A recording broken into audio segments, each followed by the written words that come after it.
Donc la dernière fois, on s'est arrêté à la réaction d'halogénation des alcanes, c'est-à-dire que l'on substitue un groupement OH par un halogène. La même chose, soit par PX3 ou bien par SOCl2. Et donc, passons maintenant au mécanisme de la réaction.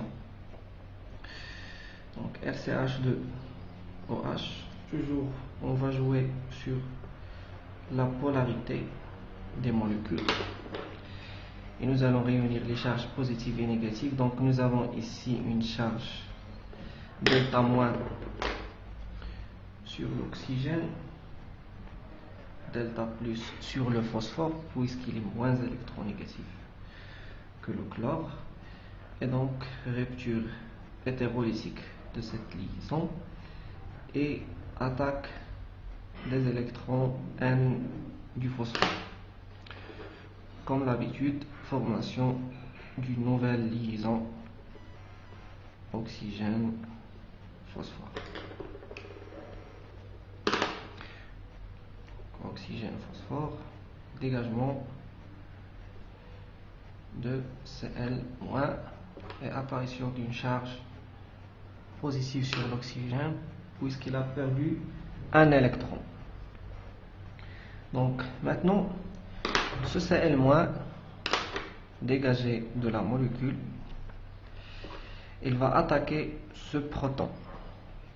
Pourquoi il va attaquer ce proton? Parce que ce proton, il est chargé delta plus.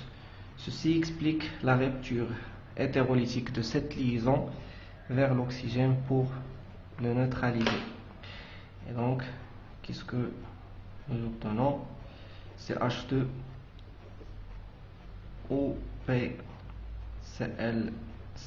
plus formation d'une nouvelle liaison hydrogène-chlore. Et puis nous verrons la deuxième réaction entre un groupement, entre deux alcools, COH, voilà, c'est H2OH. Donc, n'oubliez pas que le coefficient stoichiométrique est égal à 3, c'est-à-dire que nous avons 3 alcools. Donc, la même chose, les alcools vont attaquer le phosphore qui est chargé positivement, et comme ça, nous obtenons quoi? Un phosphore qui forme 3 liaisons avec des alkyles, avec OCH2R. Donc si vous avez des questions, n'hésitez pas de me contacter. Plus de HCl. Donc, le phosphore il est toujours chargé delta plus. Donc par le même mécanisme précédent, nous obtenons un phosphore lié avec 3 groupements OCH2R plus 2HCl. D'où il vient ces deux HCl? C'est l'hydrogène de la fonction alcool. La même chose, c'est le même mécanisme qui se répète. Et donc, puis l'étape suivante, le phosphore, il possède un doublet, comme l'azote. D'accord? Donc, il va attaquer. Donc, ici, nous avons deux HCl, c'est-à-dire un HCl plus un HCl. Donc, le phosphore va attaquer un hydrogène parce que l'hydrogène est plus électropositif, donc il est chargé positivement. Donc, il va attaquer ce hydrogène et donc nous aurons la formation d'une nouvelle liaison phosphore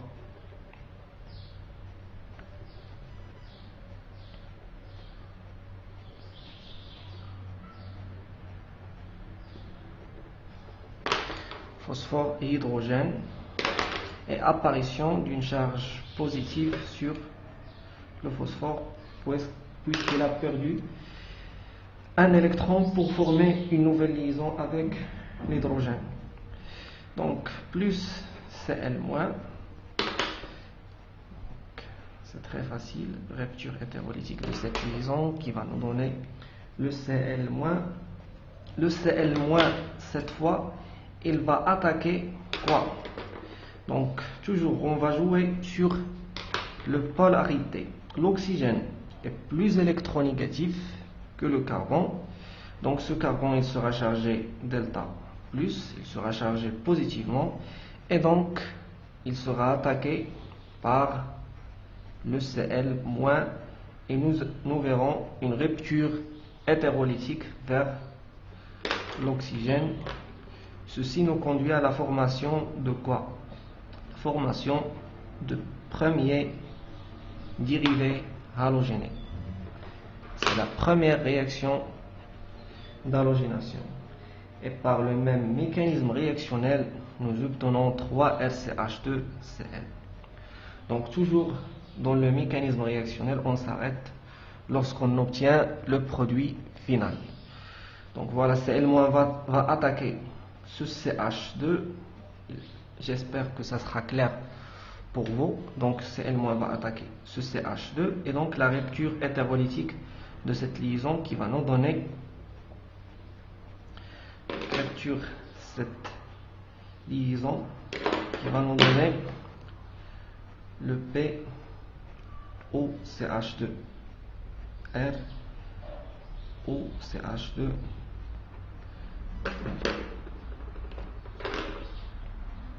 Déjà, le phosphore a formé une liaison. Donc nous aurons un déplacement de cette liaison qui lie l'oxygène avec le CH2 vers le phosphore. Pourquoi? Pour neutraliser la charge de phosphore. Ceci explique la formation d'une double liaison phosphore.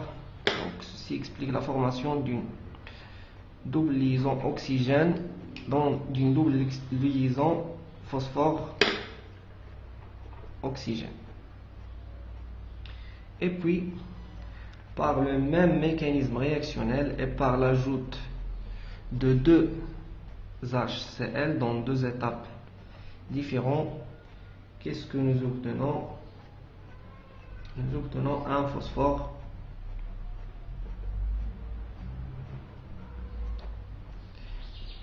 lié avec CH2R, apparition d'une charge positive sur l'oxygène.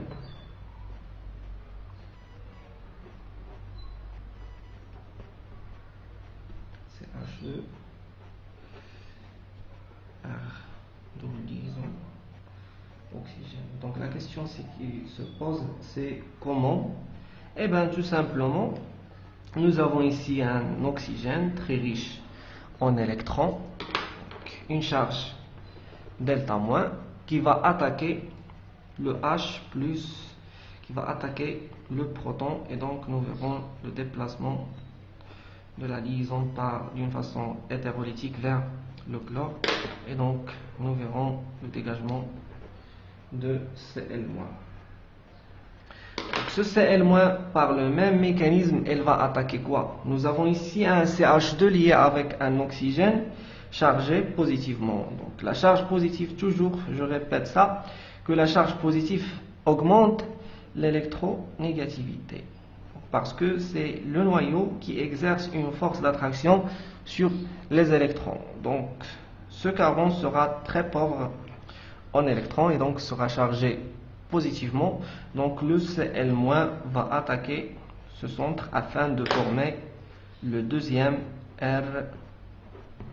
Donc le deuxième R CH2, formation d'une nouvelle liaison CH2 Cl, et donc formation du deuxième dérivé halogéné. Et voilà, donc par le même mécanisme une deuxième fois, on va ajouter le Cl- deux fois, et par le même mécanisme réactionnel, nous obtenons quoi? Nous obtenons finalement 2 RCH2 formation d'une nouvelle liaison carbone-chlore. Voilà, toujours c'est le même mécanisme qui va se répéter et donc à la fin nous obtenons, donc finalement, au final nous obtenons 3RCH2Cl et comme ça nous avons terminé le mécanisme d'halogénation par le PX3. Si vous avez des questions, n'hésitez pas de les poser, je serai disponible pour vous dans le groupe du WhatsApp. Courage à tous.